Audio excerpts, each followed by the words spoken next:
My dear friends, welcome to Rajashekhar classes on applied data science with Python. This is lecture number 186. In this lecture, we will try to understand residual plot against y cap. This you must understand, it is y cap, residual plot against y cap. Standardized residuals, we will try to understand what is standardized residual, how to calculate the standardized residuals, plot of the standardized residuals against the independent variable x.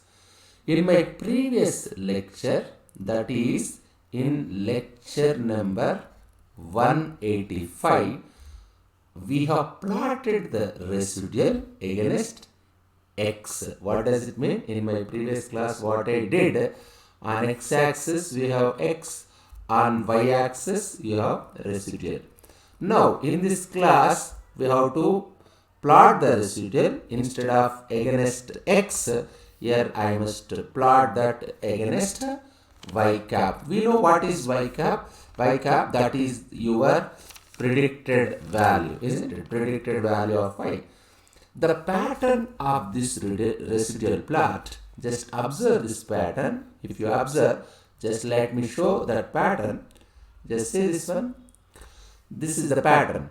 The pattern of this residual plot is same as the pattern of the residual plot against the independent variable x.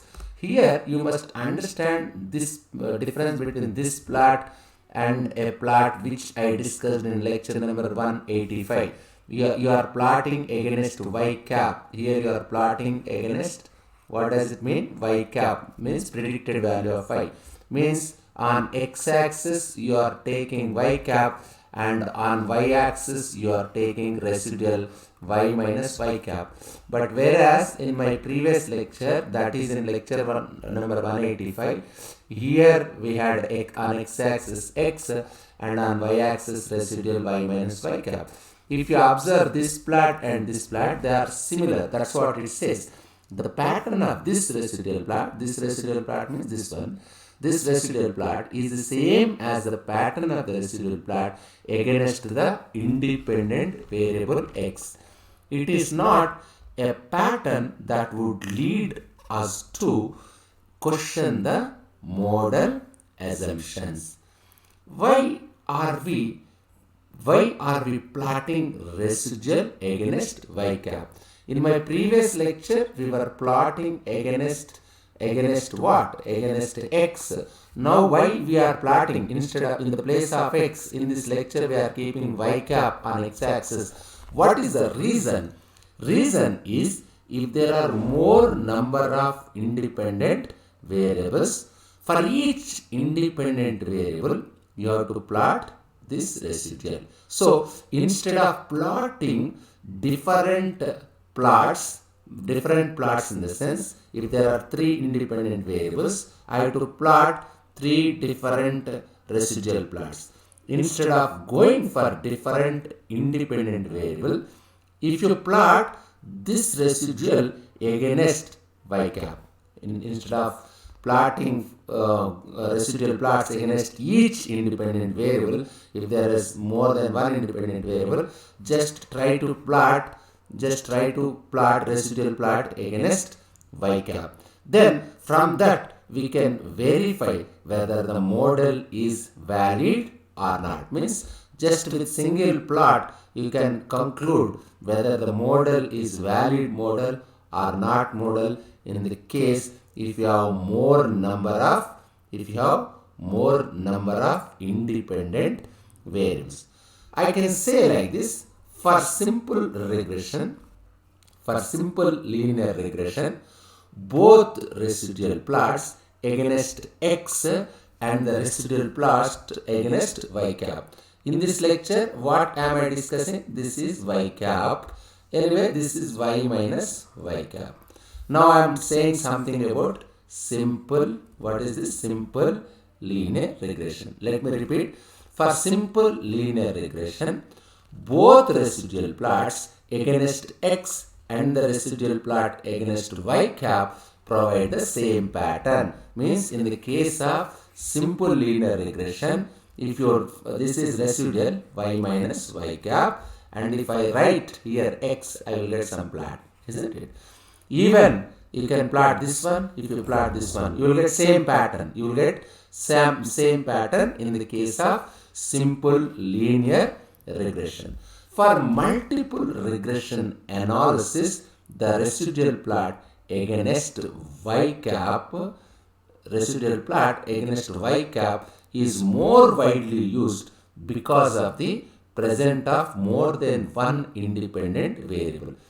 Whenever there is more than one independent variable, instead of going for x, we should go for y cap. What does it mean? If you have more than one independent variable, better to plot residual plot, better to plot a residuals against y cap, instead of x, isn't it?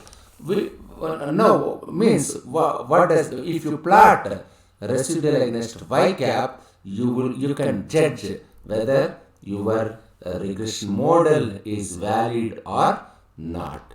Now we will try to understand standardized residuals. What is this standardized residuals?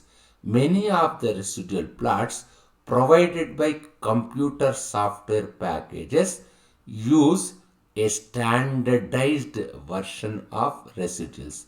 So, what is the standardized version? A random variable is standardized by subtracting its mean, dividing the result by its standard deviation. What does it mean? What's the meaning? This z equal to Ri minus R bar. R bar is mean, and you are dividing with sigma. Sigma means standard deviation. Means Ri is residual. What is Ri? Ri is residual. R bar. What is your R bar? Residual mean value. This is residual mean value, isn't it? That is R bar. Your sigma R is standard deviation. What is this? This is standard deviation. Whose standard deviation? It is standard deviation of what? Standard deviation of residual. This is the procedure to standardize your random variable, isn't it? Yes, anyway, we will try to understand these concepts with the help of Python code also. Just these, this is the libraries which I discussed in previous lectures itself. Here I have an ice cream related data. My data set name is lrm.xlsx. Here independent variable, just what is this data frame? Just data frame is df1.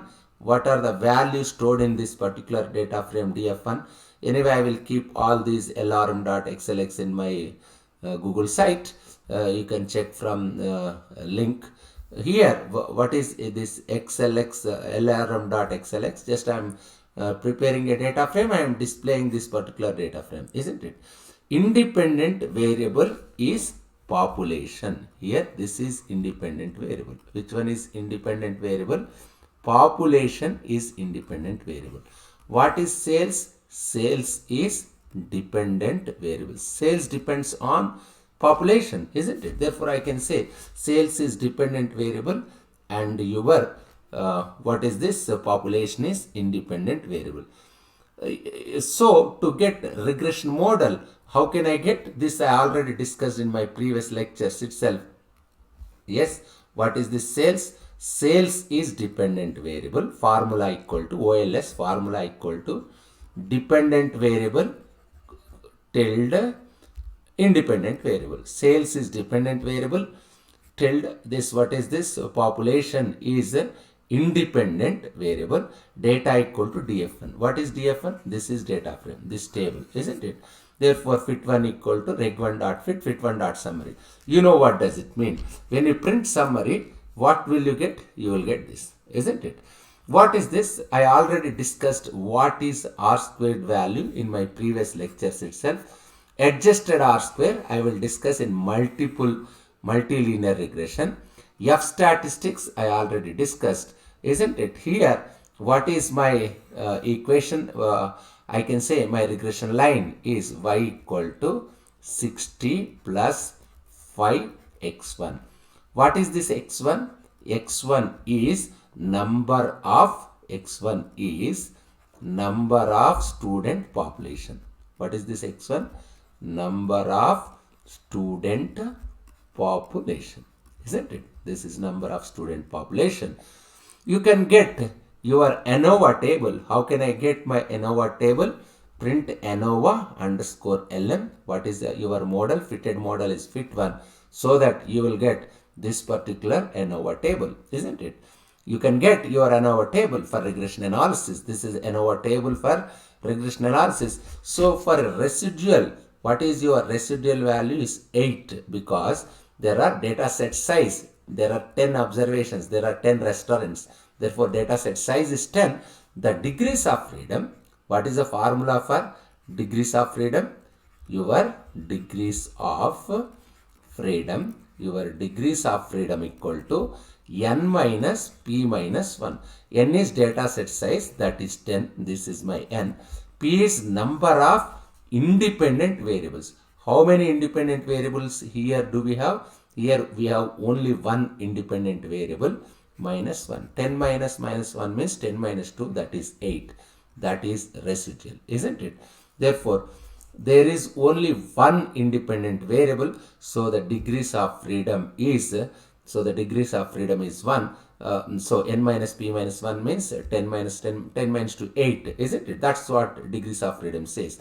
Therefore, here there are other calculations. What is this 14,200 is the sum of squares. Yes, SUM underscore SQ means what? Sum of squares for student population. Yes, 14,200 is sum of squares for student population.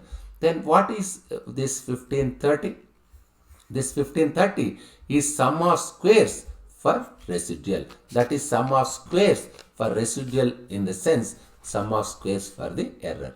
Sum of squares by degrees of freedom, we will get mean sum of squares. Just observe this one carefully. How can I calculate this mean? What is this? Mean sum of squares. Mean sum of squares is, I can write like this, means, let me write mean sum of square, isn't it? Mean sum of square equal to, what is sum of square? Sum of square is 14,200 by degrees of freedom. What is your degrees of freedom? 1. Therefore, that is nothing but 14,200. That is your mean sum of squares for student population.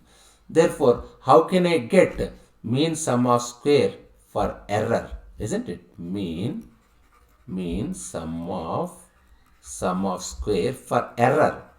Isn't it? Mean sum of square for error means, how will I get? That is sum of square for error, that is 1530, this value, by corresponding degrees of freedom.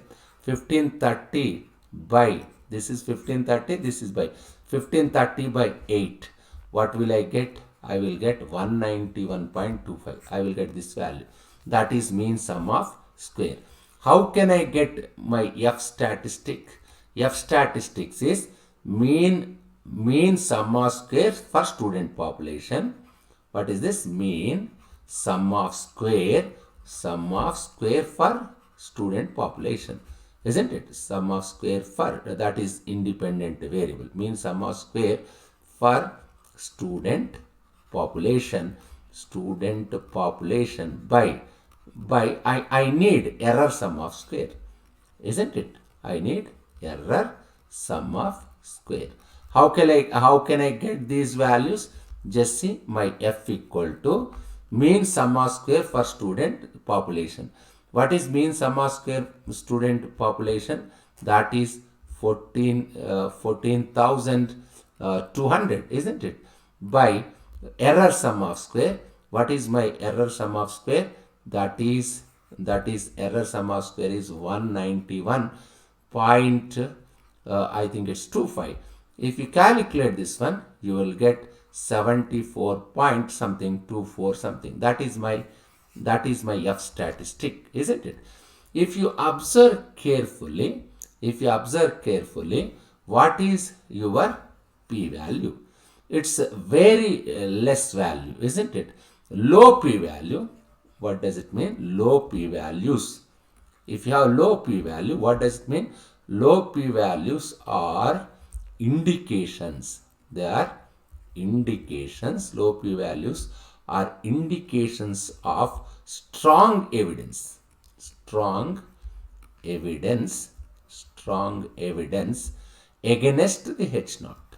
Against the H naught. Against the H naught means what? Against the null hypothesis. Anyway, we will try to calculate standard deviation of the ith observation, Syi minus Yi cap equal to S into 1 minus Hi. I will just time being, just remember these formulas. I will discuss one simple problem. This is S of Yi minus Yi cap equal to S into 1 minus Hi, isn't it? This is S of Yi minus Yi cap means what? The standard deviation of the residual I.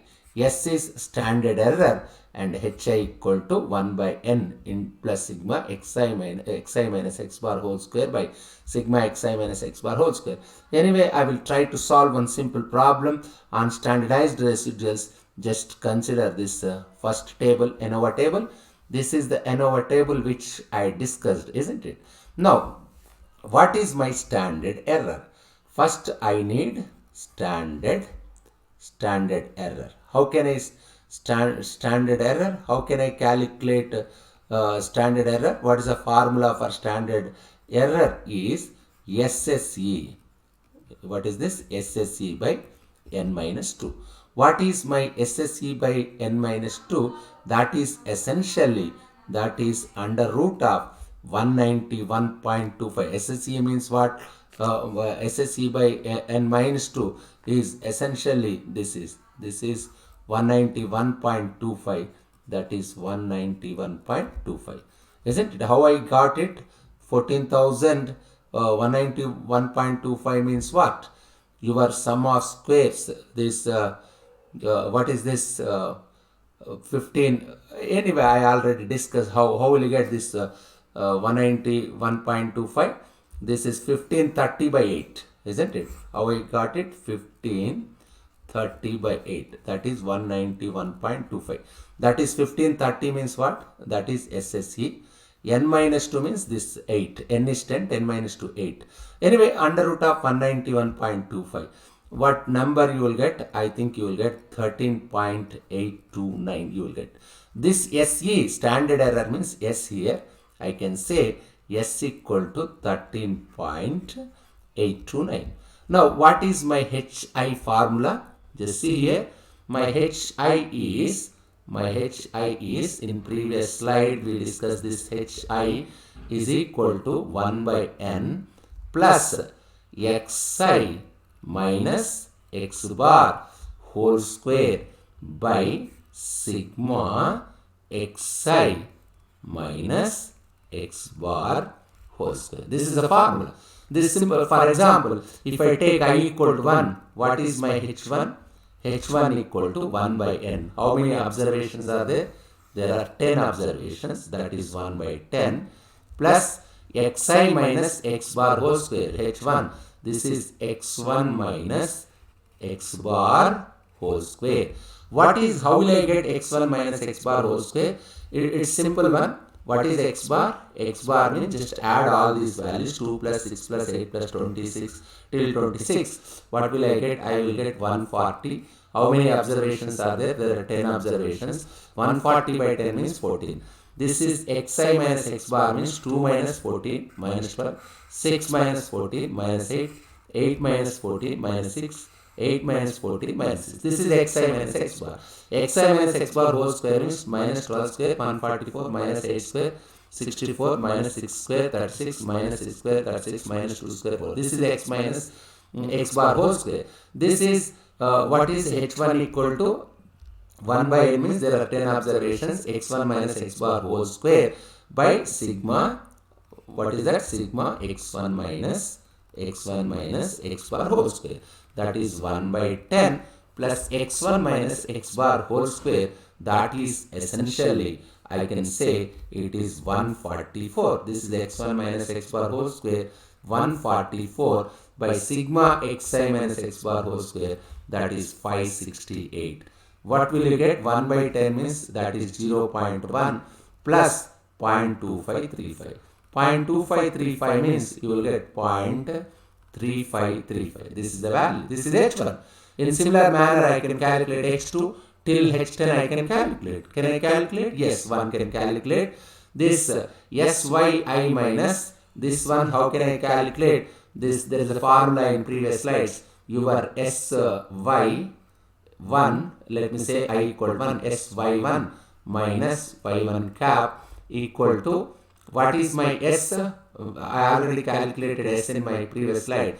S into 1 minus HI, isn't it? It is S into 1 minus HI. S already I calculated in previous slide.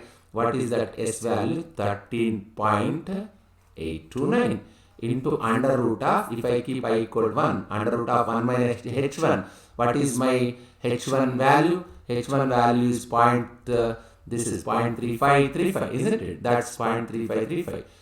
Can I say like that? 0.35, this is 0.3535.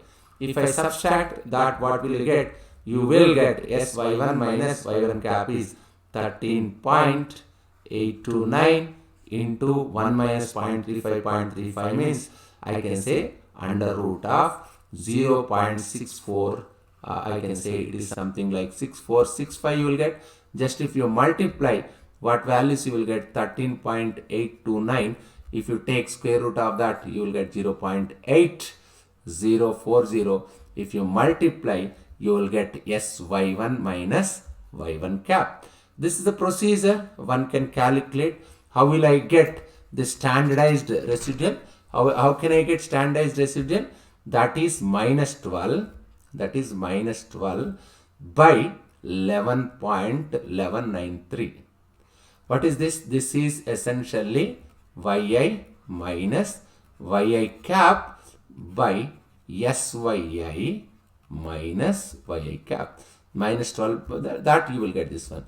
In similar manner, 15 by 12.2709 minus 12 by 12.64. You will get these values. This is the procedure. This is the procedure to calculate. Just see what is standardized residual for observation I. Your standardized residual for observation I is yi minus yi cap by SYI minus yi cap. If you observe carefully, when you plot this figure, again you are taking against x, you are taking standardized residuals on y-axis and x values on x-axis. When you plot this figure, x against, this is x against standardized residuals, most of the data points are in between, just see, are in between minus 2 and plus 2. All the data points, most of the data points are lying in between minus 2 and plus 2. So that means 95% of the time the data is within the limits. So that the assumption, so this is acceptable, the assumption is valid. I will discuss this simple concept with the help of Python code in my next lecture. Just go through this lecture. If you have any difficulty, just keep a comment. Thank you very much.